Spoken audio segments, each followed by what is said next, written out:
Qu'est-ce que vous avez eu? Que s'est-il passé? Comment vous êtes retrouvé en soins intensifs? Le 18, j'ai souffert d'un infarctus. C'était jeudi. Vendredi, j'ai fait face à la mort. Là, j'ai regardé et j'étais en enfer, jeté en enfer. Beaucoup de cris, beaucoup de démons.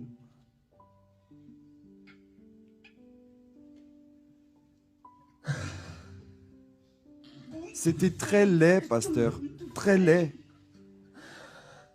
Et moi, fatigué, je voulais sortir de là. Et eux, ils voulaient m'attraper.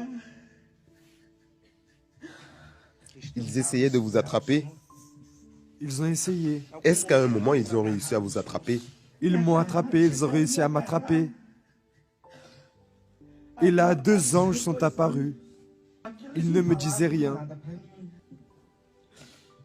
Il y avait beaucoup de cris, mais j'entendais aussi des prières. Vous avez eu un infarctus. Êtes-vous resté dans le coma? Oui, je l'ai été. Soudain, vous vous êtes vu en enfer. En enfer. Ce n'était pas le fruit de votre imagination. Ce n'était pas un cauchemar. Ce n'était pas un rêve. Pasteur, je ne suis pas fou. Ce n'était pas un rêve. J'ai tout vu. Tout. C'était réel. C'était réel. Vous m'avez dit qu'il faisait très chaud. Il faisait très chaud et moi, j'étais très effrayé. Je criais aussi, désespéré. Du feu, de l'eau. Il faisait très chaud, très chaud. Là, 2 anges sont apparus. Et les anges n'arrêtaient pas de me dire de ne pas y aller, de ne pas y aller, de ne pas y aller.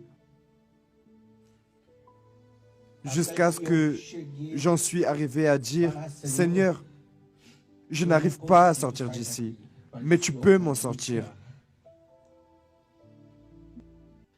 Lorsque j'ai dit cela, les anges sont venus me prendre. Ils m'ont mis là, dans un endroit. Lorsqu'ils m'ont pris, il y avait ces gens qui priaient. J'ai regardé.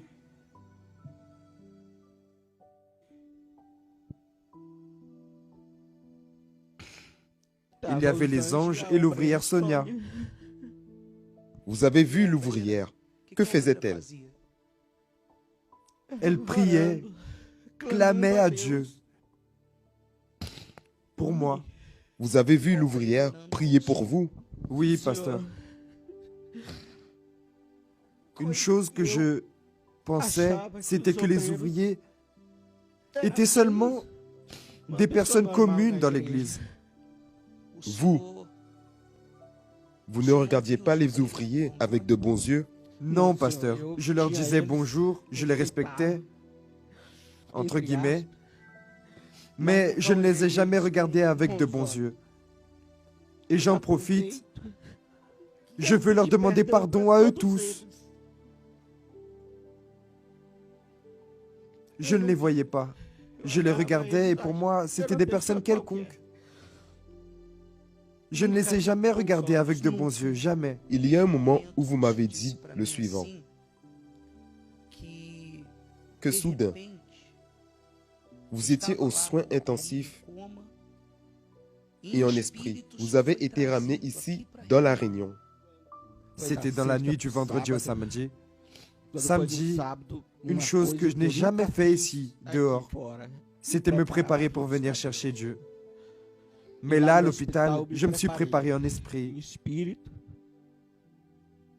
Et je suis venu ici y assister le dimanche. Vous êtes venu ici, ce n'est pas un rêve. Non, pasteur, c'était réel. Vous étiez dans le coma à l'hôpital et votre âme a été amenée ici. Qui était en train de prêcher?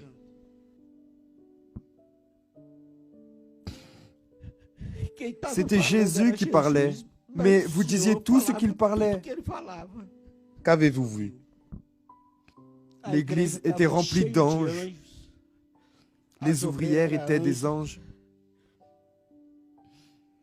Et vous disiez, n'arrêtez pas, parce que Dieu est là.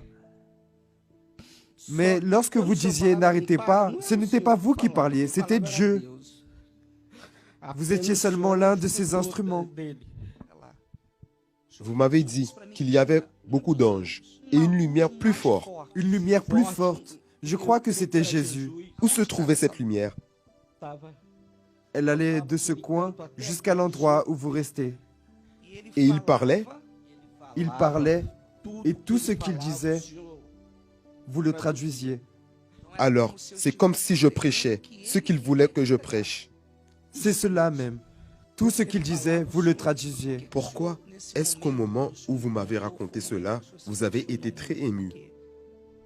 Lorsque vous avez vu que cet homme en blanc, cette lumière forte, parlait et que je répétais seulement ce qu'il disait, vous avez eu un pic d'émotion plus grand. Vous avez beaucoup pleuré. Pourquoi? C'est parce que je n'avais pas non plus de bons yeux envers vous.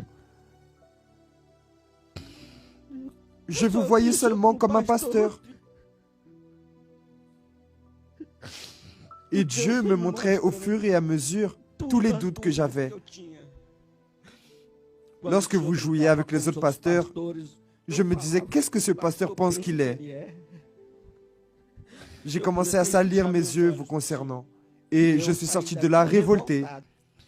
Là, j'ai assisté à toute la réunion, lundi à 15h30. Vous avez assisté en esprit à toute la réunion. En esprit, j'ai assisté à toute la réunion remplie d'anges. Lundi, vous êtes revenu ici. Je suis revenu ici lundi à 15h30 pendant la recherche. J'ai assisté à toute la réunion avec vous. Je suis reparti. Et les deux anges qui étaient ici étaient là dans ma chambre. Pendant qu'ils me regardaient, le même ange qui parlait avec vous est descendu à côté de moi. Il me caressait. Il disait, mon fils, laisse-moi m'occuper de toi. Laisse-moi être ton père. Je te veux complètement. Je ne te veux pas à moitié. Et moi, je ne disais rien, pasteur. Jusqu'à ce que j'ai eu la force et que j'ai dit, me voici, mon père, mon âme est entièrement à toi. C'était une si belle lumière que je ne sais pas expliquer, je n'arrivais pas à voir son visage. Vous m'avez parlé d'une partie lorsqu'il vous avait dit de vous donner entièrement. C'était Dieu ou un démon qui vous a parlé en ce moment-là? C'est Dieu. Qu'est-ce que Dieu vous a dit en ce moment-là pour le peuple? Il a dit que malheureusement, de la même manière que j'étais, il y en a beaucoup à l'église. Comment étiez-vous? Malheureusement, je ne croyais pas à tout. Vous ne croyez pas à tout. Non, non. Vous ne vous donniez pas entièrement. Non, je n'y arrivais pas. Vous donniez vos dîmes et vos offrandes. Je donnais mes dîmes et mes offrandes. Mais vous ne vous donniez pas entièrement. Que pensiez-vous? Je venais à l'église. Je donnais mes dîmes, mes offrandes. Et pour moi, cela était suffisant. J'avais déjà fait ma part. Beaucoup de fois, j'ai passé mes dimanches à assister à des matchs. L'ouvrière appelait pour aller évangéliser et je n'y allais pas. Cela m'a aussi été revendiqué. Pour finir, Monsieur Siméon, lorsque vous vous êtes réveillé du coma, comment vous êtes-vous réveillé? Je me suis réveillé, pasteur, avec la conscience tellement lourde que je devais vous parler. C'est là que je vous ai envoyé, de là-bas même. Je vous ai envoyé l'audio, très effrayé. Et que ce que je voulais le plus, c'était sortir de là et que j'avais quelque chose de très important à vous dire. Vous n'êtes arrivé ici que dimanche après la réunion. Vous êtes monté sur l'autel avec beaucoup de difficultés. Vous m'avez raconté votre expérience. Je suis vraiment en train de résumer parce que nous allons prier maintenant. Lorsque vous êtes monté sur l'autel, que m'avez-vous demandé? deux choses. Pardon et de me baptiser. Et par ma foi, s'il n'y avait pas d'eau dans le baptistère, vous auriez pu lancer une goutte d'eau d'une petite bouteille sur ma tête, j'aurais été sûr d'être sauvé. Que comptez-vous faire à partir de maintenant? Pasteur, Dieu, après tout cela, m'a donné une mission. Pendant cette conversation, il vous a parlé. Il a parlé Qu'a-t-il dit? qu'il fallait gagner des âmes. Êtes-vous disposé à gagner des âmes?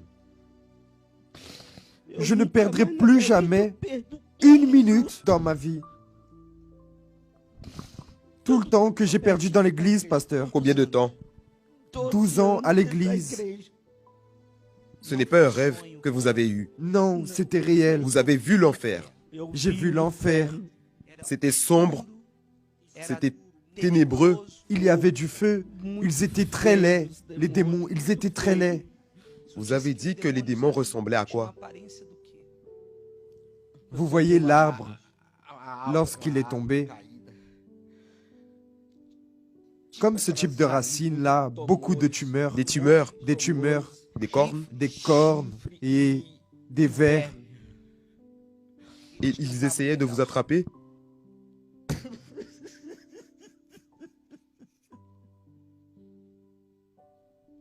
Vous m'avez dit ainsi, pasteur, l'enfer existe. L'enfer existe. Ce n'est pas un mensonge, ce n'est pas une fiction, ce n'est pas une création du pasteur, ce n'est le fruit d'une imagination. Non, pasteur, j'ai vu l'enfer. Très laid, très triste. Vous vous êtes baptisé dimanche. Comment vous êtes depuis dimanche? Premièrement, toute la culpabilité, tout le poids que je portais sur moi a disparu. Aujourd'hui, je vous regarde et je vois que vous êtes de Dieu, que rien de ce qui sort jusqu'à aujourd'hui, rien de ce qui est sorti de votre bouche ne vient de vous. Tout vient de Dieu. Je vois les ouvriers, je vois des anges. Je regarde le peuple dans l'église. Je n'ai plus de mauvais yeux, je vois des âmes. Au moment où je suis monté ici et j'ai regardé, je n'ai vu personne comme des êtres humains, mais comme des âmes. Tout a changé. Ce qui a changé premièrement, c'est ma pensée. Et à partir de maintenant, pasteur, ma vie est pour Dieu. Je ne vais plus perdre une seule minute de ma vie. Je vais gagner des âmes. Amen.